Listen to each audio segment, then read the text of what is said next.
It was the summer of 2010, and it was a beautiful day when Joy and her boyfriend Larry made their way onto the Sea to Sky Highway. They were leaving Whistler, BC. Their destination was Vancouver, and they had had a really nice time in the resort village of Whistler.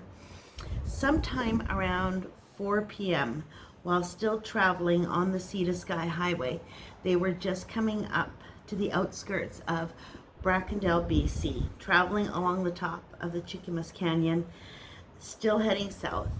Larry's eyes were fixed on the road ahead of him.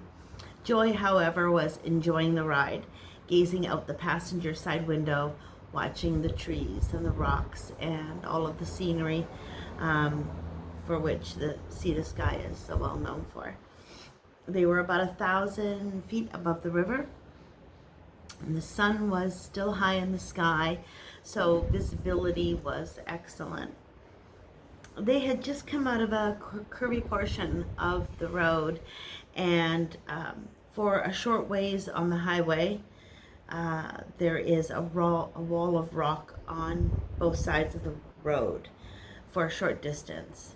So after coming out of the curve, they were passing between the rock walls, and Joy happened to be looking out her side window again, and there in front of her, facing her, was not just one, but actually two Sasquatches, and they stood there side by side in the brush at the side of the road next to that rock wall, facing her and looking right at her, like directly into her eyes. And almost as it would seem, it felt like right into her soul, she said. So anyways, the car kept going.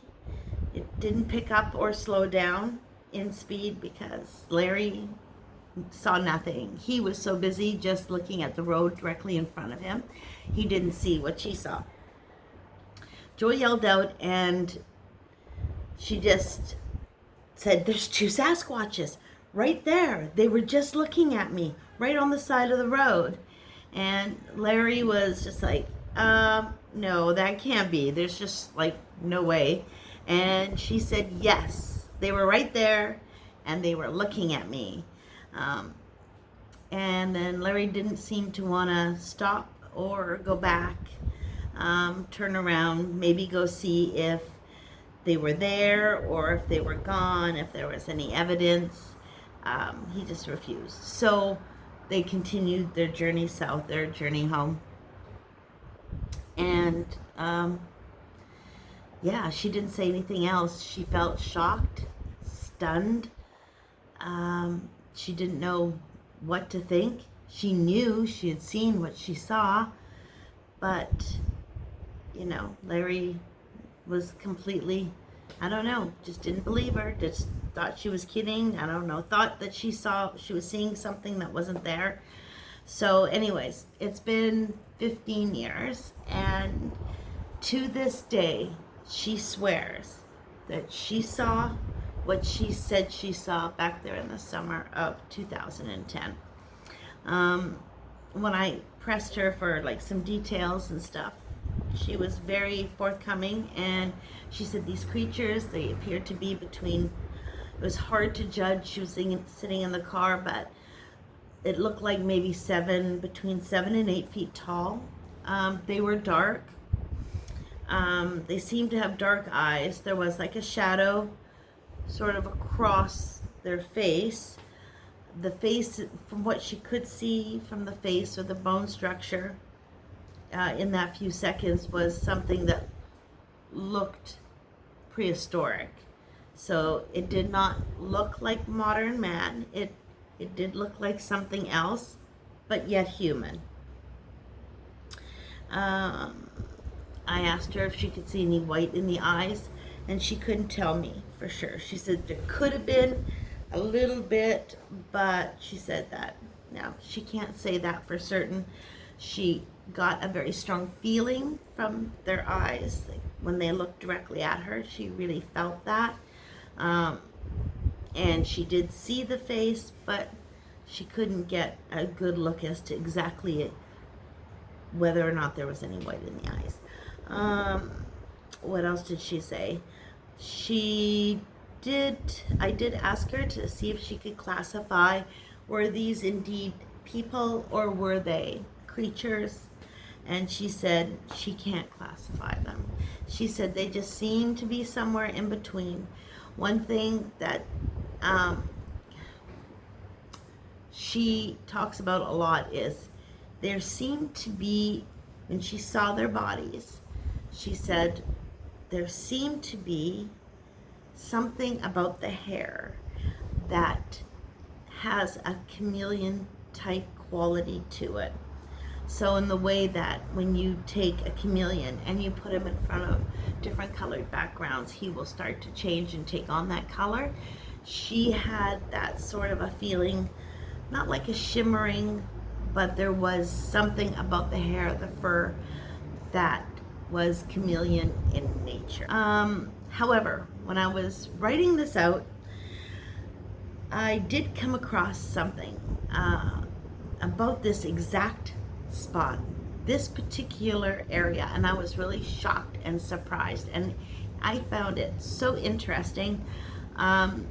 This exact spot had another sighting, and it's kind of well known. It was well investigated by Renee DeHinden, and this sighting or encounter, visual encounter, took place 40 years before Joy's.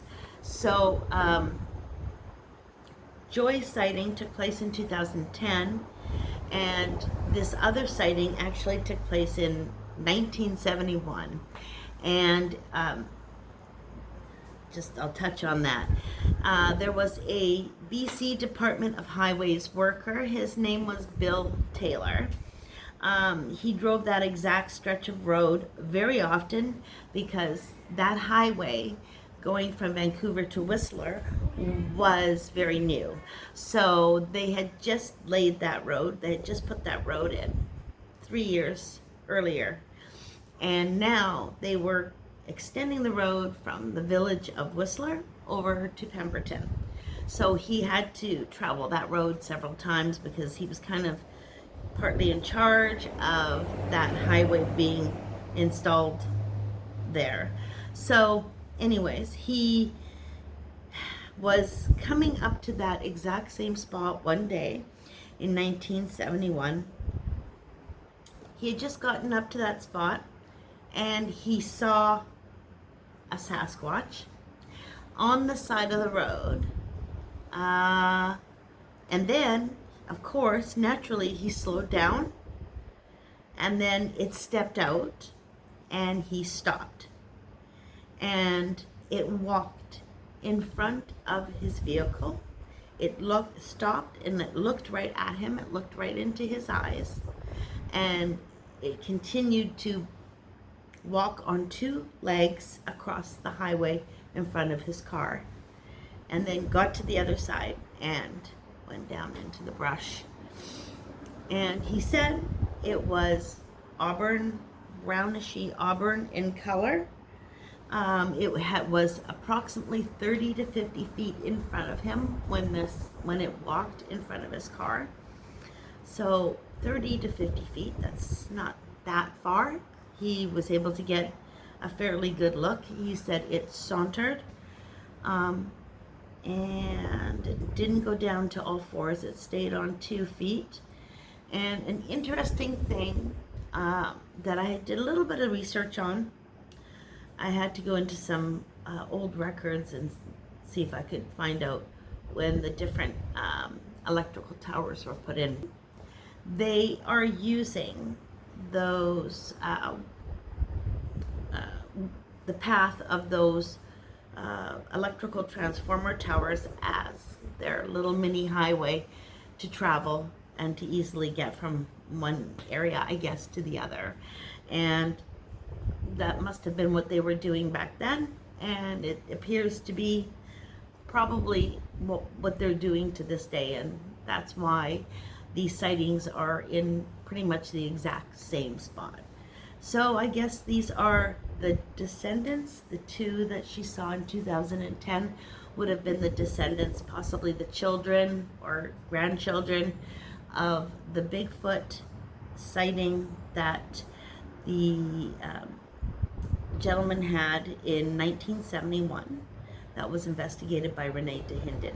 And I will add that Renee DeHinden also checked with all of the people that this gentleman worked with, and they just swore on his reputation, and they said they never believed. But if he said that that's what he saw, then they believe him 100%. So anyways, that's a very interesting stretch of road and an interesting spot. So if you are ever traveling on the Sea to Sky, you might want to be prepared. Make sure you have your camera set up and ready, and maybe even look for a place to pull over and take a little walk around. You might be surprised. You just might have a sighting of your own. But, be careful. All right, thanks. Peace out.